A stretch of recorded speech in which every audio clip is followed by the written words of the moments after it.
So we'll walk through today how to create a simple line chart and a simple bar chart in Excel. This is Mac 2011 Excel, but it will work relatively similarly on Microsoft on a PC as well.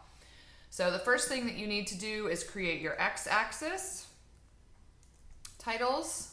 And for demonstration, I'm just going to create 3 levels. And then the next thing that you need to do is put in your y-axis values. So for demonstration purposes, I'm just picking 3 numbers for a mean. If I want a line chart, I'm just going to select my x and y axis and do line. And there you go, level 1, level 2, level 3, and my y axis. Now, because I may have a different data that I want to keep in a single sheet, or I want my graph to be larger, I often move it. So I just right-clicked or control-click on a Mac to move the chart to make it its own page. From here, you can click on these and right-click, and you can delete them, or you can format them to white. You can add data labels if you want them there. You can format the data series and make the markers. If I wanted to make the markers much larger, then I could change that here to, let's say, a diamond, and I'm going to make them size of 10. There you can see. I always, because I don't like them, I think it clutters it and makes it look blurry when it's projected, remove the shadow on the markers.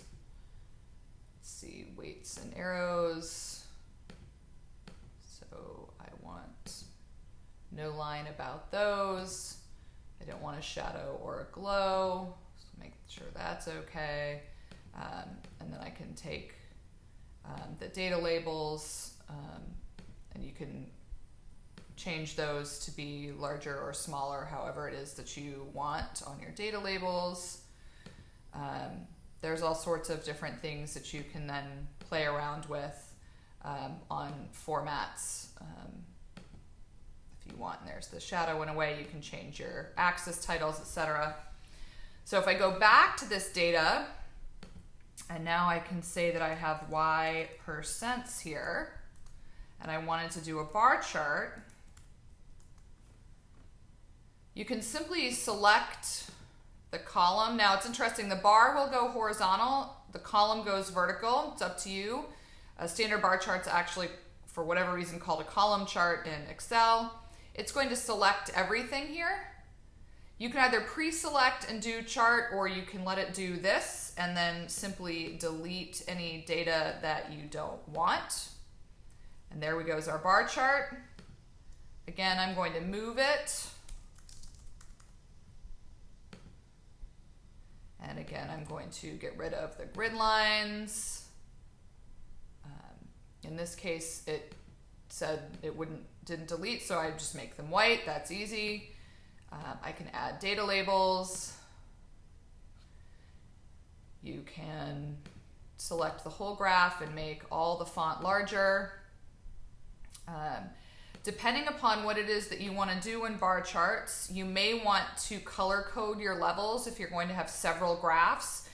The first thing that happens when you click this is it clicks all of them, and it's going to make them all the same color. But if you click one bar again, you can format that particular data point, and then I can go ahead and say I want to make that one blue, and this one I want to make green,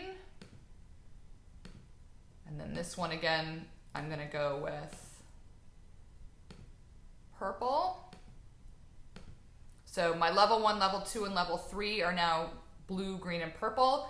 If I were going to show those levels here, I could also then format this data point and make it blue, right? Then I could go over to this one, format that data point, and make it green. And then I could format this one, and I could make it purple. If I can, purple. And then of course you could make the markers as large as you wanted. Now I'm going to format all the data series there, and I'm going to make the marker style say 20. And then, not to conflict with the background blue line, I would make this say a light gray.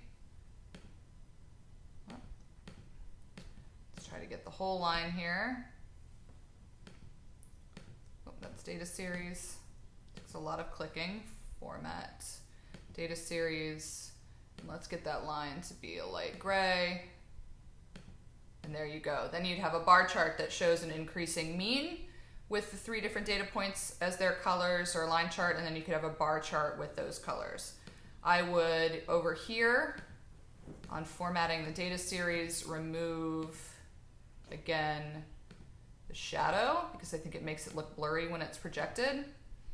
And then you could play with your axes and name things however you like. So those are the 2 ways to do a very simple bar chart or a line chart.